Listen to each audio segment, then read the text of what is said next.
Assalamualaikum warahmatullahi wabarakatuh. Halo anak-anak, apa kabar kalian hari ini? Mudah-mudahan kalian semua dalam keadaan sehat dan masih semangat belajar dari rumah. Alhamdulillah ketemu lagi dengan pembelajaran tematik. Kali ini kita akan belajar tema 9, subtema 2, pembelajaran 5 dan 6. Disimak dengan baik ya. Anak-anak, sebelum kita mulai pembelajaran, mari sama-sama kita membaca basmalah. Bismillahirrahmanirrahim. Air merupakan sumber daya alam. Makhluk hidup di bumi tidak dapat bertahan hidup tanpa air. Manfaat air ternyata tidak hanya untuk manusia, hewan dan tumbuhan juga membutuhkan air untuk menunjang kelangsungan hidupnya. Air menunjang kehidupan di bumi ini. Dapatkah kamu bayangkan apa yang terjadi apabila tidak ada air di bumi? Apakah manfaat air dalam keseharianmu? Coba kalian sebutkan 5 manfaat air yang kalian ketahui. Air merupakan sumber daya alam yang amat penting dalam kehidupan kita. Air memungkinkan adanya kehidupan di bumi.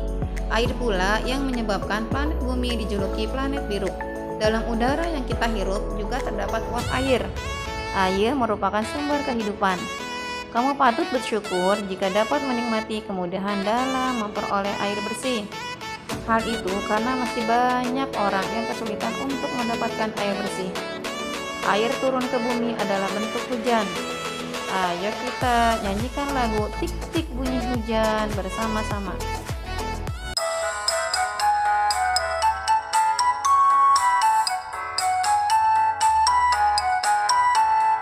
Tik-tik-tik bunyi hujan di atas genteng.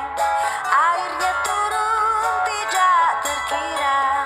Cobalah tengok dahan dan ranting, pohon dan kebun basah semua.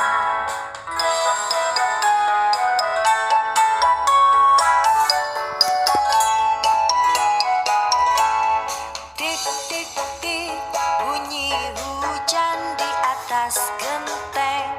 Airnya turun tidak terkira. Cobalah tengok dahan dan ranting, pohon dan kebun basah semua. Anak-anak, kalian bisa menyanyikan lagu Tik-tik bunyi hujan ciptaan Ibu Sud ini dengan iringan alat musik ritmis. Ayo, masih ingatkah kalian apa itu alat musik ritmis? Ya, benar sekali.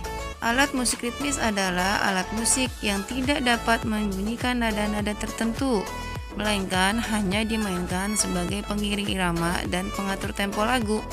Berikut adalah contoh alat musik ritmis dan cara memainkannya.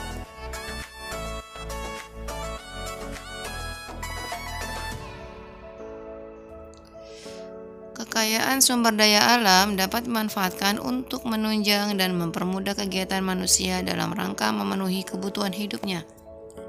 Manfaat kekayaan alam bagi masyarakat dapat dirasakan langsung, misalnya hasil pertanian dan hasil perkebunan. Sayur-sayuran, buah-buahan, padi merupakan contoh beberapa hasil kekayaan alam yang dapat dimanfaatkan secara langsung. Ada juga kekayaan alam yang dimanfaatkan secara tidak langsung. Artinya, kekayaan alam tersebut harus diolah terlebih dahulu agar dapat dimanfaatkan.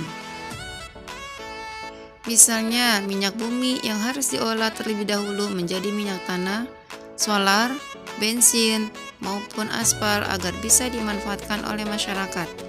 Sumber daya alam yang kita miliki menghasilkan kekayaan alam berupa hasil pertanian, hasil perkebunan, hasil perikanan, hasil hutan, dan hasil tambang. Sumber daya alam tersebut akan bermanfaat apabila kita dapat mengolahnya dengan baik. Setiap kekayaan alam yang kita miliki mempunyai manfaat dan kegunaan masing-masing. Berikut adalah tabel contoh hasil sumber daya alam dan manfaatnya.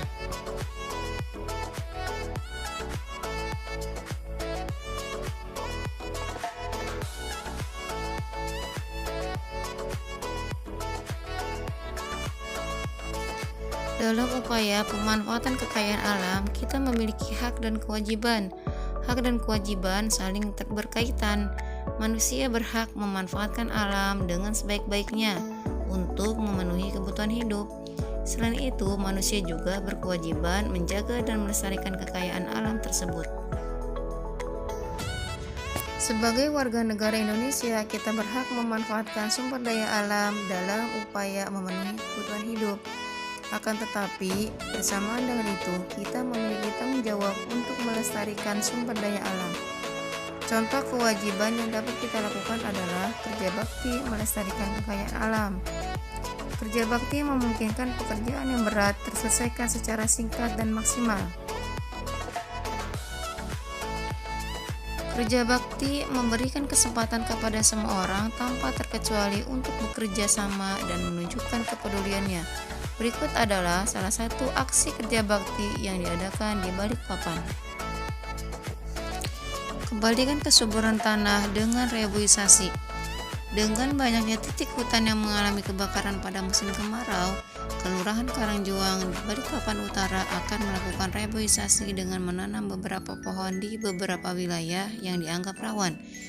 Banyak manfaat dengan melakukan reboisasi tersebut. Selain memulihkan tumbuhan dan pepohonan yang rusak akibat kemarau, reboisasi juga bisa menguatkan kembali kontur tanah di sekitar wilayah tersebut. Lurah Karangjuang, Muhammad Sobli, juga sudah menyiapkan rencana kegiatan yang nantinya akan dilakukan secara massal.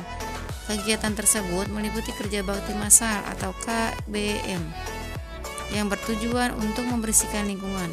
Kegiatan tersebut masih direncanakan mungkin dalam pertengahan bulan ini sebagai bentuk persiapan yang kita lakukan dalam memasuki musim hujan.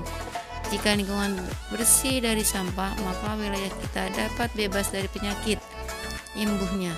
Hal itu dibenarkan oleh tokoh masyarakat Karangjuang, Haji Syamsuddin. Menurutnya, hutan-hutan yang terbakar sudah saatnya ditanami kembali agar nantinya apabila hujan turun, pohon akan dapat membantu menyerapnya. Menjaga kelestarian alam merupakan kewajiban kita, baik sebagai individu maupun masyarakat. Betapa pentingnya menjaga kelestarian lingkungan dan sumber daya alam yang ada di dalamnya. Sudah sepatutnya dalam bentuk kerjasama antar anggota masyarakat maupun dengan pemerintah diwujudkan. Berikut adalah bentuk-bentuk kerjasama yang dapat dilakukan, antara lain: 1. Kerjasama warga masyarakat dalam menjaga kelestarian lingkungan. Anggota masyarakat merupakan unsur yang menikmati sumber daya alam sekaligus unsur yang merasakan langsung dampak jika terjadi kerusakan lingkungan. Oleh karena itu, setiap anggota masyarakat berkewajiban bahu-membahu dan bekerja sama dalam menjaga kelestarian lingkungan. Berikut upaya yang dapat dilakukan secara bekerja sama dalam menjaga kelestarian lingkungan dan sumber daya alam di dalamnya. Yang pertama, melaksanakan kerja bakti kebersihan secara rutin. Yang kedua, saling mengingatkan jika ada yang merusak lingkungan. Yang ketiga, melakukan kegiatan reboisasi di lingkungan sekitar tempat tinggal. Dan yang keempat, mengelola sampah dengan baik.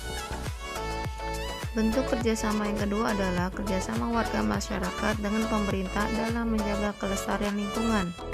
Kerjasama antara masyarakat dengan pemerintah dapat dilaksanakan dengan penempatan dan pelaksanaan peraturan dan program-program lingkungan hidup, yaitu memberikan sanksi sepadan kepada perusak lingkungan.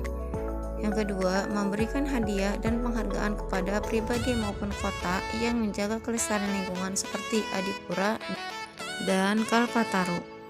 Yang ketiga, membentuk LMDH atau Lembaga Masyarakat Desa Hutan untuk mengontrol secara swadaya kelestarian hutan. Dan yang keempat, menyediakan tempat pembuangan sampah. Jika masyarakat dan pemerintah telah melaksanakan kewajibannya terhadap lingkungan, maka manfaat dari lingkungan pun bisa kita dapatkan. Manfaat tersebut antara lain: 1. Hidup aman terhindar dari bencana alam. 2. Hasil alam yang melimpah. Yang ketiga, hidup nyaman karena lingkungan asri dan udara bersih. Yang keempat, kebutuhan tercukupi dengan baik karena telah tersedia di alam. Yang kelima, meningkatkan kesejahteraan masyarakat dengan mengelola dan memanfaatkan sumber daya alam. Dan keenam, sumber daya alam yang terjaga dengan baik menjadi modal pembangunan. Anak-anak, alhamdulillah pembelajaran kita pada hari ini telah selesai. Mudah-mudahan apa yang disampaikan dapat kalian pahami dan bermanfaat. Kurang lebihnya Miss mohon maaf. Miss akhiri. Wassalamualaikum warahmatullahi wabarakatuh.